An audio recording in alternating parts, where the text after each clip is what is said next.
Nah rupanya setelah ikut business competition itu, bahkan kemarin sempat minder juga, aduh ada yang dari UCL nih, kayak gitu pasti kampusnya gede gitu kan. Nah rupanya masuk nih grand finale sampai akhir kayak gitu. Waduh rupanya kita bisa kayak gitu. Nah di situ sebenarnya aku terutama aku pribadi tuh ngebuka mindsetku sendiri bahwa nggak peduli kamu dari mana asalnya itu terserah. Mau kampusmu latar belakang sebenarnya terserah. Tapi yang penting otak, kepala dan hati sinkron dan kita itu ya ilmu yang kita punya itu yang jadi yang jadi alat ukur kayak gitu. Yes.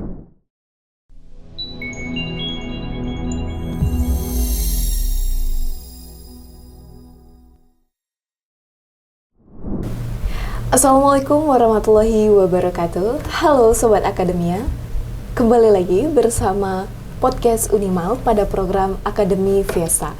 Bersama saya Salsabil Zainina, Duta Humas Universitas Malikus Saleh tahun 2024. Nah jadi kali ini ada yang menarik nih, karena kali ini kita kedatangan guest star yang sangat spesial tentunya, dengan segudang pengalaman, experience. Oke, kalau gitu langsung aja kita sambut Kak Anissa Zulkarnain. Benar. Ya. Boleh disapa dulu Kak Anissa. Oke, halo semuanya. Viewers kita. Aduh, banyak sekali sepertinya ya. Kak Anissa ini merupakan alumni Universitas Malikus Saleh, Prodi Ilmu Komunikasi ya Kak Anissa. Iya, benar. Kak Anissa, mau nanya-nanya dulu nih tentang biografinya Kak Anissa mungkin ya. Kak Anissa ini kira-kira Prodi Ilmu Komunikasi stambuk berapa Kak Anissa? Oke. Ya, makasih Salsa, terima kasih juga Humas Unimal yang udah ngundang kita ke sini. Ya, aku kuliah di sini itu Prodi Ilmu Komunikasi. Dulu masih ada konsentrasinya, aku ambil konsentrasi Public Relations. Aku masuk 2013, terus lulus 2018. Oke, berarti stambuk 2013, lulusnya tahun 2018. Kak Anissa ini asalnya dari mana Kak Anissa? Ya, aku asli dari Aceh Utara. Oke. Ya, lahir di Loksmawe. SD, TK, SD, SMP, SMA, kuliah juga di sini. Oke, berarti emang asli Aceh Utara banget nih Kak Anissa nih ya. Berarti kok misalnya orang lokal bilang apa? Asolo. Apa tuh Asolo? Asolo tuh kayak emang orang yang bener-bener orang lokal gitu. Kok sekarang istilahnya akamsi nih Kak? Oh ya, kampung akamsi. sini. Nah, benar. Akamsi. Oke, jadi Kak Nisa salsa denger-denger nih. Kak Nisa ini baru Kabar burung. selesai. Benar nih Kak Nisa. Jadi Kak Nisa ini baru selesai program yang namanya CCIP. Iya. Jadi CCIP itu merupakan Community College Initiative Program di Amerika Serikat nih teman-teman. Kalau gitu nih ya Kak Nisa, kan saya nggak tahu nih apa tuh CCIP. Kira-kira apa tuh Kak CCIP? Ya, jadi CCIP itu salah satu program turunan dari Aminef, American Indonesian Exchange Foundations. Jadi program dari Aminef itu ada banyak. Ada kalau untuk anak S1 itu ada UGRAD, ada CCIP, ada Fulbright Master Degree yang paling familiar. Terus ada FLTA, itu kayak lulusan guru bahasa Indonesia dan guru matematika, kimia, fisika, biologi untuk ngajar di US, di reputable university kayak Harvard dan lain-lain. Terus juga ada program untuk dokter. Nah, salah satu programnya itu yang aku ikutin itu CCI, Community College Initiative Program ini, program yang dikhususkan untuk orang yang lulusan SMA, terus dia langsung kerja, atau orang yang S1, dia kuliah S1-nya, katakanlah kayak aku, jurusannya ilmu komunikasi. Tapi, professional experience-nya tuh beda jauh, kayak shifting. Jadi misalnya dari komunikasi ke bisnis, misalnya kayak gitu. Nah, jadi kita ada kesempatan difasilitasi sama Aminef untuk belajar di US selama 1 tahun secara total. Jadi 2 semester untuk mempelajari lebih dalam basic-basic dari ilmu yang udah kita pelajari di selama profesional karir kita, kayak gitu. Oke, jadi bisa dibilang community college ini merupakan memberikan wadah lah ya, kepada orang-orang yang memang ingin untuk mempelajari lebih dalam, mengenal profesional itu tadi. Jadi Kak Salsa mau nanya nih, kira-kira kakak dapat informasi tentang CCIP ini tuh gimana sih? Atau atau ini merupakan pengalaman pertama kakak mengikuti program luar negeri kayak gini? Oke. Sebelumnya selama kuliah di Unimal itu kan aku masuk 2013, tapi dari 2014 itu udah mulai cari-cari informasi luar negeri dan informasi exchange program dulu, misalnya kayak pertukaran tokoh Muslim muda ke Australia, tapi nggak lulus waktu itu. Terus ada banyak banget program-programnya, tapi ini bukan kali pertama karena aku udah tahu program ini itu 2015. 2017 aku udah tahu program ini. Tapi waktu itu kan ibaratnya syarat untuk CCI ini setidaknya pengalaman kerja kita itu harus at least 1 tahun. Sedangkan waktu itu 2017 tuh aku udah lulus dari Agustus, tapi officially lulusnya itu Januari 2018. Jadi kan pengalamannya belum fully 1 year gitu. Nah, jadi aku tahu dari sana. Terus ada waktu itu aku ikut salah satu program beasiswa namanya XL Future Leaders dari PT XL Axiata. Nah, dari mereka dapat informasi untuk program ini. Jadi aku sempat, ini gimana nih programnya, dan waktu itu sempat katanya, yang dari kampus kita nih belum ada nih, kayak gitu. Yang dari Aceh, yang dari Luxmau ini ada kalau nggak salah. Itu tuh sekarang udah ngajar di YIN kalau nggak salah. Nah, jadi itu awalnya sempat coba untuk ikut CCI ini di 2019, tapi gagal karena waktu itu memang again belum cukup gelasnya untuk ikut program ini. Dulu aku ambil konsentrasinya hospitality karena waktu itu kerja jadi humas di salah satu hotel bintang 4 di Banda Aceh. Nah, nggak lulus ikut itu, sebelumnya ikut exchange program dulu ke yang lain. Waktu itu ada nama programnya itu dari Cabinet Office of Japan. Nama program itu The Ship for Southeast Asian and Japanese Youth Program atau SEAP. Jadi kayak misi diplomatis dari negara ASEAN Jepang. Jadi kita naik kapal pesiar untuk singgah-singgah di beberapa negara, 5 negara waktu itu, Brunei, Thailand, Filipina, Vietnam, Jepang, dan balik lagi ke Indo, kayak gitu, ke Indonesia. Nah, terus nggak lama kemudian kerja. Nah, waktu kerja ngerasain shifting, yang sebelumnya jurusan ilmu komunikasi berubah jadi business analyst, business strategist. Jadi makanya, ya udah, kayaknya cocok untuk apply lagi, untuk make sure nih, kira-kira bisa nggak ya ini untuk didalamin, gitu. Oke. Jadi tadi kakak bilang profesionalnya bisnis, gitu Kak. Kakak tahu dari mana nih kalau minat kakak tuh kayak di bisnis, padahal kakak dari ilmu komunikasi gitu Kak. Itu kira-kira gimana sih cara kakak tuh sampai menemukan minat kakak tuh sampai di bisnis, makanya kakak bisa mengikuti program CCIP ini Kak? Sebenarnya again, hal yang harus kita sadari adalah kita jangan cuma sadar ngelihat peluang di luar, tapi kita harus lihat dulu kapabilitas kita, potensi kita tuh sebenarnya apa. Jadi dulu ada salah satu mentorku yang bilang, kalau kamu ngelihat 16 personalities tuh jangan sekedar lihat, aku introvert, aku extrovert. Nah, kayak gitu. Jadi waktu itu dia bilang, coba kamu analisa hasil 16 personalities kamu. Kalau kamu better, kamu jangan tesnya itu sekali, tapi tes 3 kali di saat waktu dan momen yang berbeda. Nanti kamu analyze karakter kamu tuh sebenarnya cocoknya apa, kamu tuh minatnya apa, dan lain-lain. Itu yang pertama. Terus yang kedua, balik lagi, aku dulu sempat keterima beasiswa XL Future Leaders. Jadi itu beasiswa yang dipilih dari PT XL Axiata, 150 student se-Indonesia untuk belajar tentang critical thinking, entrepreneurship, leadership, change management, kayak gitu.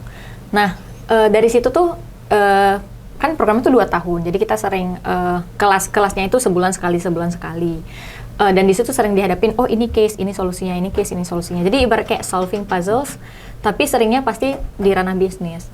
Nah, semenjak itu udah kebawa tuh, kayaknya seru nih nge-solving masalah ini, terutama di bisnis. Terus ada temen yang punya cafe, dia bilang, Nisa, bantu selesain, coba kalau menurut kamu kira-kira masalah kafenya apa nih, aku ada masalah ini nih. Jadi problem solvingnya ya? Ya. Nah, terus udah lama-lama kayak, kok udah udah keseringan nih dari dari general manager satu kafe ke kafe yang lain, terus sampai akhirnya di consulting company di Surabaya yang bikin kayaknya ini emang sesuatu yang enak, tapi aku nggak tahu basicnya kayak gitu. Berarti dari situlah kakak tahu nih passion aku kayaknya ada deh di bisnis ini, walaupun memang kakak ngambil jurusan kuliahnya itu ilmu komunikasi. Nah, jadi setelah kakak mengikuti program CCIP ini dan ngambil profesionalnya bisnis, kira-kira benefit yang besar banget itu apa sih, Kak? Oke, jadi kalau program CCI ini sebenarnya secara general goals mereka itu mereka pengen setiap partisipannya itu strong di 5 pillars. Pertama itu akademik, of course. Jadi ketika kita lulus, dia langsung bilang, kamu bakal belajar business management. Ini course yang bisa kamu consider untuk kamu pelajarin, apapun itu kamu bisa ambil. Selama ranahnya tuh masih di business management. Yang kedua itu volunteering. Jadi di sana itu kita ada kesempatan untuk volunteering ke mana aja. Misalnya tuh kalau aku kebetulan suka mingle sama orang-orang tua, lumayan jiwa tua anaknya, terus berkebun misalnya kayak gitu, dan kita terserah mau berapa lama, tapi mereka kasih minimum itu 75 jam selama overall program. Terus yang ketiga itu internship, kita dikasih kesempatan di mana aja, mau magang, selama itu masih sesuai sama jurusan kita.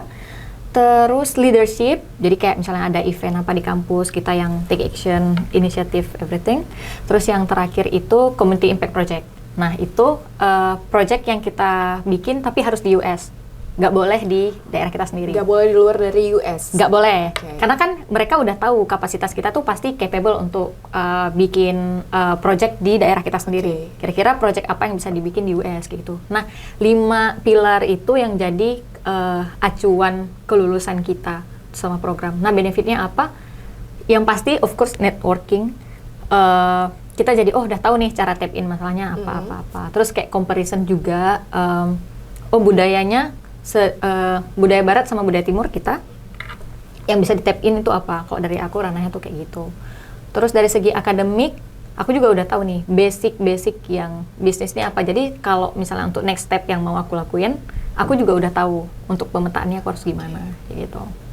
Oke, berarti kalau dari yang 5 pillars tadi itu ternyata banyak banget impact-nya nih ya, apalagi ke pribadi kakak sendiri. Oke, jadi tadi kakak agak menyinggung nih tentang culture antara dua budaya. Kita anak muda ini sering confuse. Kita mau studi di luar negeri, itu kan kita confuse nih kayak mana culture-nya, apalagi kita yang muslim gitu kak. Kira-kira boleh dong kakak ceritakan culture shock-nya selama di US tuh apa aja sih? Oke. Sebenarnya aku nggak ngerasa terlalu culture shock yang gimana, enggak. Karena kebetulan aku penempatannya itu di Wisconsin, di kota Appleton. Itu emang daerah Midwest itu daerah yang terkenal aman, paling aman lah kalau bisa dibandingin kalau daerah yang kayak New York, Pennsylvania dan lain-lain. Tapi tetap daerah-daerah yang udah dipilih itu daerah-daerah yang udah mereka filter kan, karena program ini kan dibiayai sama Department of State US, jadi mereka nggak bisa sembarangan untuk nentuin tempat kayak gitu. Walaupun ya kita tahu mungkin dari media kedengarannya agak islamofobik atau rasis kayak gitu. Culture shock yang pertama pasti makanan, pasti nggak ada terasi kan? Ya bener kak. Ya nggak ada terasi. Terus kalau di sana tuh kan semuanya, kalau di Wisconsin tuh terkenal Dairyland, jadi keju, susu. Ya selalu lah keju gitu-gitu, agak kurang nyaman di perut kita. Terus di sana juga majoritinya Jerman, ya keturunan Jerman, jadi bir, setidaknya soda gitu-gitu. Alkoholik lah ya. Iya. Mereka juga bahkan punya nama kegiatan itu Oktoberfest. Apa tuh kak? Jadi Oktoberfest itu sebenarnya itu budaya Jerman. Jadi biasanya tuh di Jerman pasti. Cuma kalau misalnya di US itu Oktoberfest itu satu jalan besar, ibaratnya tuh kayak, ibaratnya kalau misalnya jalan Medan Banda Aceh, terus satu jalan tuh ditutup, jadi khusus semua tuh pesta bar. Cukup besar berarti ya? Jadi ibaratnya, ya budaya-budaya yang kayak gitu, ya cuma kan kita nggak bisa yang kayak, ini haram, gitu kan nggak bisa. Jadi yang kegiatan yang lain yang keagamaan banyak juga, ada masjid, Terus kegiatan keagamaannya tiap Jumat ada pengajian pasti, karena di sana juga banyak mayoritas orang dari Afrika sama Middle East. Terus sama puasa juga di sana aku nggak pernah mengalami kendala tertentu karena orang-orang Indonesia juga di sana lumayan solid. Mereka ngirimin makanan untuk buka puasa. Bahkan selama 30 hari aku nggak ngerasa kayak aku kecarian makanannya Indonesia atau ya nggak ada sih.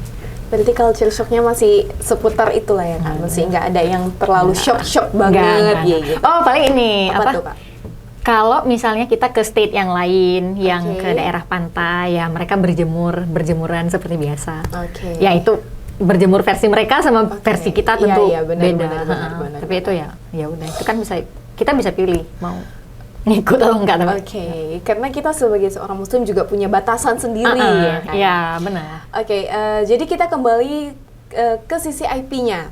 Jadi Salsa pengen tahu nih, kegiatan kakak selama sisi IP itu kira-kira gimana aja sih? Dan kemudian Salsa pengen cari tahu juga caranya untuk kita cari tahu informasi-informasi mengenai program-program seperti itu di kedepannya gitu. Selama kegiatan di sana itu ada banyak banget kesempatan untuk kita explore kan. Ya, aku tahu kalau program ini tuh emang singkat, 10 bulan total, setahun, tapi ujung-ujungnya tuh yang ya total yang benar-benar kita rasain tuh 10 bulan kayak gitu. Tapi sebenarnya ada banyak kesempatan yang bisa kita cari tahu untuk ngegali diri kita lebih lanjut kayak gitu. Misalnya makanya sebenarnya banyak orang yang mau berangkat ke luar negeri itu, aku sebenarnya mau ngapain, goalsku apa, short termnya apa, long termsnya apa, terus hal yang pengen aku achieve, at least tuh ada apa-apa aja, gitu. Misalnya kayak aku kemarin emang fokusnya itu, aku pengen tahu apakah business management adalah hal yang memang cocok untuk aku yang pengen aku lanjutin karirnya ke S2 nanti, ibaratnya kayak gitu. Jadi ini ibaratnya programnya kayak simulasi untuk aku kalau aku mau lanjut S2. Bisa dibilang persiapan juga. Ya, so aku nge-challenge diri aku. Di sana tuh kan ada banyak kayak seminar, program lomba. Misalnya salah satunya itu di sana tuh ada kegiatan namanya Collegiate DECA. Jadi itu business competition paling besar se-US yang kita tuh semua bisa ikut. Nah, challenge diri kita waktu itu yang paling memorable, aku coba ikut sistemnya itu pertama ikut seleksi dari negara bagian. Dari negara bagian lolos masuk 10 besar, aku ikut yang US seluruhnya sekitar 50-an states, tambah perwakilan dari beberapa negara lain kayak Inggris, Jerman dan lain-lain. Nah rupanya setelah ikut business competition itu bahkan kemarin sempat minder juga, aduh ada yang dari UCL nih, kayak itu pasti kampusnya gede gitu kan. Nah rupanya masuk nih grand finale sampai akhir kayak gitu.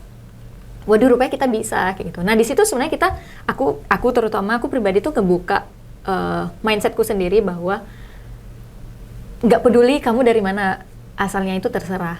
Mau kampus mula terbang semuanya terserah. Tapi yang penting otak, kepala dan hati sinkron dan kita itu ya ilmu yang kita punya itu yang jadi alat ukur kayak gitu. Selama memiliki kompetensi dalam diri sendiri, kita nggak mandang latar belakangnya dari mana, asal kampusnya dari mana, karena kita di sini sama-sama untuk belajar dan ingin explore lebih jauh gitu ya Kak. Jadi di sisi IP ini Kak, kira-kira di Unimal nih, khususnya di Unimal ini kan masih dikit banget nih mahasiswa-mahasiswa yang seperti kakak yang bisa mencoba program-program di luar negeri kayak gitu. Nah jadi Salsa pengen tahu nih kira-kira apa sih yang harus dilakukan khususnya pada mahasiswa-mahasiswi Unimal ini untuk menggali lebih dalam mengenai program-program itu, karena seperti yang kita ketahui sendiri benefitnya itu cukup besar terutama bagi pribadi kita sendiri kayak gitu kan. Benar. Sebenarnya ada banyak anak-anak Universitas Maliku Saleh yang udah berprestasi jauh di luar sana kayak gitu kan. Hal yang paling penting kalau menurut aku, apa yang kita lakuin sekarang bakal nunjukin apa yang bakal kita tuai, apa yang kita panen di depan kan. Ibaratnya ya kita tanamnya rumput ya otomatis bakal panen rumput juga kayak gitu. Jangan harap bakal ada buah markisa, cempedak, nangka. Nggak akan bisa dong. Bibitnya beda. Kadang kita udah nemu nih bibit yang bagus nih. Proses kita nanam tuh gimana? Misalnya kayak ya percuma kamu dapat bibit unggul hibrida tapi setelah kamu tanam juga nggak kamu siram ya sama aja. Nah aku ingat dulu Aku itu mulai pengen ke luar negeri, ikut program ini itu spesifiknya itu 2014. Terus salah satu temanku bilang buat paspor yuk, katanya gitu. Oke. Langsung gas buat paspor. Padahal itu belum tahu mau kemana, karena itu gara-gara kita lihat podcast Renal Kasali yang bilang kayak, ya buat aja dulu paspor, nggak tahu mau kemana, tapi kita nggak mau pakai uang orang tua, jadi kita nabung. Waktu itu kita baru bisa bikin 2016. Terus yang kita lakuin, kita mulai tanya-tanya dosen yang keluar negeri. Waktu itu dosen pengantar bahasa Inggris, kebetulan lulusan Australia, tanya-tanya terus warawiri tanya ke pusat bahasa, cari tahu segala macam. Terus penting juga cari mentor. Menurut aku. Jadi waktu awal-awal dulu ada satu senior yang ngerasa bahwa Nisa, energi kamu nih kayaknya banyak banget. Jadi kayaknya kamu harus nemuin orang yang tepat. Nah, karena kita nggak tahu kan kita bakal di tap in sama siapa. Sampai terakhir aku di tap in sama salah satu anggota dari komunitas The Leader namanya di Banda Aceh. Nah semenjak itu kegiatannya jadi banyak kayak gitu, udah ikut kegiatan ini dan itu. Jadi kita makin tahu nih, ini sebenarnya kita maunya apa, goals kita apa, yang pengen kita achieve itu apa, timelinenya itu gimana gitu-gitu. Nah tapi tetap harus ada tujuan.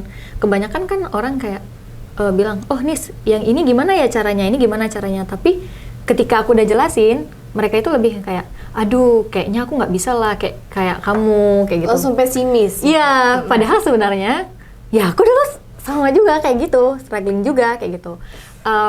Bahkan dulu tuh kayak kalau orang ngelihatnya, nggak mungkin ya pasti gitu. Ya bisa sebenarnya, bisa. Nothing is gonna be impossible. Indeed. Yang penting coba aja dulu, tabrak aja dong. Iya benar Kak. Jadi nih yang paling utama yang harus kita ketahui itu adalah tahu apa tujuan kita, goals kita. Terus menemukan orang yang tepat untuk mengarahkan kita pada goals yang ingin kita tuju, gitu Kak.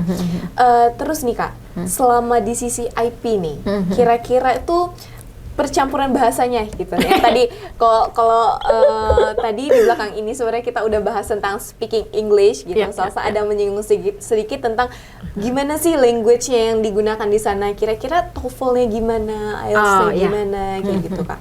Untuk sisi IP, persyaratan bahasa Inggrisnya tuh masih sangat mudah. Mereka tuh cuma minta 450 TOEFL. 450 TOEFL-nya. Cuma waktu ketika kita lulus, mereka kasih kita Duolingo English Test DET. Untuk tes minimal kita itu harus skornya berapa ya? 90 kalau nggak salah skornya. Lumayan berarti ya Kak. Bisa tapi kalau bisa. Siapapun bisa sebenarnya. Terus, nah selama di sana ya udah kayak teman-teman yang lain, bahkan orang Amerika pun akan sangat senang ketika kita ngomong bahasanya. Sama kayak kita lihat orang bule mencoba ngomong bahasa Indonesia. Di-support ya? Ya walaupun mereka salah-salah ngomongnya, misalnya kayak gitu kan. Campur-campur, kadang kita ke influence bahasa lain, yang temen ngomong pakai bahasa Spanyol, kita jadi ikutan pengen belajar, jadinya lompat-lompat kayak gitu. Terus balik lagi grammar kita jadi acak-adut, ya it's fine, gak apa-apa. Yang penting as long as kita mau belajar, karena menurut Salsa pribadi, dalam kita mempelajari bahasa lain itu sebenarnya ada kesalahan itu sangat wajar. Oh ya, jelas. Dan sebenarnya native speakernya aja pun mensupport kesalahan benar. Gitu. Jadi selama di sisi IP ini, struggle kakak apa sih? Struggle terbesar kakak yang kakak rasa kayak, hampir gone nih, hampir nyerah nih selama studi-studi di Amerika atau program-program lainnya di luar negeri, itu struggle terbesarnya apa sih Kak? Aku nggak punya struggle khusus. Misalnya kayak beberapa orang malah bilang kayak, homesick ya, kayak gitu, kangen di rumah. Kangen di rumah. Aku nggak ngerasa kangen sama sekali, ya Allah, maaf. Kenapa gitu? Karena kebetulan komunikasi aku sama orang tua tuh tiap hari. Jadi kan di sana tuh bedanya 12 jam kan. Jadi pagi aku video call lewat HP-nya mama, terus malam aku video call pakai lewat HP-nya ayah. Jadi itu pasti selalu kayak gitu, misalnya kayak, Dek gimana, segala macam kayak gitu. Atau tapi lama-lama kan udah intensitasnya tuh udah agak sedikit berkurang karena awal-awal tuh kan orang tua sempat khawatir takutnya anaknya tuh Oke. ada dapat perlakuan rasis atau apa gitu. Tapi overall nggak ada. Struggling yang lainnya aku nggak ngerasa struggling sama sekali karena apa ya, kita emang di-provide dengan baik. Jadi kayak misalnya untuk persiapan winter, mereka udah kasih kita winter jacket, udah prepare long john, semua itu kita udah beres kayak gitu. Terus kalau misalnya di kampus itu enaknya tiap kampus itu ada student life. Di student life itu ada food pantry. Jadi food pantry itu tiap minggu semua student itu bisa ambil makanan 7 item dan 1 item personal item. Kayak misalnya deterjen dan lain. Kalau yang food item itu misalnya kayak beras, susu dan lain. Jadi aku nggak ngerasa kekurangan. Jadi kalau misalnya orang biasa makan roti, aku masih bisa makan beras. Oke, jadi nggak ada berasa struggle nasi. yang sampai kayak wah aku harus gone, I have to come back Indonesia. Nggak ada kayak gitu. Paling Berarti makanan aja sih. Makanan, karena Iya. tentu cukup beda ya Kak. Ya misalnya kayak aku pengen godo-godo. Iya. Pengen ini nggak, apa sih makanan khas Aceh, timpang gitu. Iya, kan aku susah cari apa itu? Tepung sagu. Oke. Ya itu kan aku agak susah nyarinya. Kalau mereka kan di sana pakai tepung serbaguna. Oke. Jadi ya kadang kan misalnya aku mau buat sesederhana, misalnya kayak aku pengen buat kue Aceh yang aku nggak ngerti juga, yang keras Apa pakai tuh? gula. Soalnya bukan orang Aceh juga nih Kak, kebetulan. Sulit Jadi sekali agak memang saudara. kurang.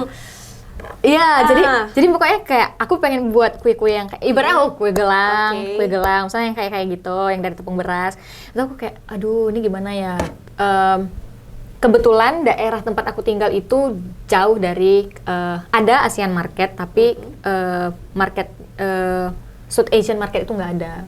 Agak susah Oke, spesifiknya. oke, Jadi kalau oke. misalnya aku cari-cari yang kayak gitu kan susah. Jadi misalnya aku lagi ke New York waktu itu ada Indonesian Market, nah itu kesempatan untuk beli ya, harganya itu juga mahal kayak gitu kan. Of course, pasti jauh lebih mahal dong Kak, karena kan Iya. memang mereka juga import dari luar. Iya. Oke Kak, setelah kita ngobrol-ngobrol nih tentang program tadi, Salsa pengen dong Kakak kira-kira ngasih tips nih ke mahasiswa-mahasiswa Unimal yang kira-kiranya untuk jangan jangan takut untuk mencoba Iya. hal-hal baru. Karena dari Kakak ini kan udah banyak nih experience-nya, Salsa pengen dong Kakak kira-kira kasihnya sedikit tips buat yang nonton. Oke. Buat yang nonton, Sini. ya nonton. Kasih tips dong gimana caranya supaya kita tuh yakin pada diri kita sendiri dan jangan takut untuk mencoba hal baru. Oh, oke. Untuk teman-teman semua, sebenarnya aku pengen balik lagi untuk ngingatin bahwa ya perjalanan itu pasti ya nggak akan mudah kan. Ya namanya hidup kan penuh dengan tantangan kan. Kalau gampang ya rantangan. Oke, bener sih. Iya bener kan. Maksudnya ya kebanyakan orang nanya ini kayak tipsnya ini apa? Setelah aku jelasin tipsnya, tapi malah kayak bilang, oh kayaknya aku nggak mungkin lah, soalnya aku kan beda sama Nisa kayak gitu. Enggak, semua orang sama. Aku juga makan nasi kayak gitu. Menurut aku coba aja dulu, step by step. Jangan langsung lihat, oh mau lakuin hal yang besar. Gitu. Jadi step by step pasti bisa sih. Kalau dari aku itu. Oke, thank you Kak Nisa. Thank you atas waktunya. Kita Sama-sama. udah ngobrol-ngobrol tentang CCIP Community College Initiative Program yang ada di US ya Kak Iya. Nisa. Nah, jadi setelah kita ngobrol dari Kak Nisa mengulik banyak tentang CCIP, jadi yang Salsa dapet nih ya, yang hal yang pertama harus kita ketahuin adalah tahu goals kita apa, kemauan kita apa. Dan kita harus sering cari-cari tentang program yang ada di luar negeri. Apalagi kalau misalnya keinginan kita memang pengen di luar negeri nih, Iya. di negara-negara tertentu. Jadi teman-teman harus sering cari-cari informasi mengenai program-program yang tentunya sebenarnya banyak kesempatan. Banyak kok. Sekarang internet juga, Bener. sosial media tuh Tapi banyak banget. kemauan kita aja dan kita merasa kita tidak cukup mampu untuk Iya. melakukannya. Oke, jadi kalau kayak gitu langsung aja kita tutup podcast Akademi Fiesta pada hari ini. Terima kasih udah menonton dan jangan lupa untuk subscribe Unimal TV dan klik like-nya di bawah ini. Say bye. Bye! Bye.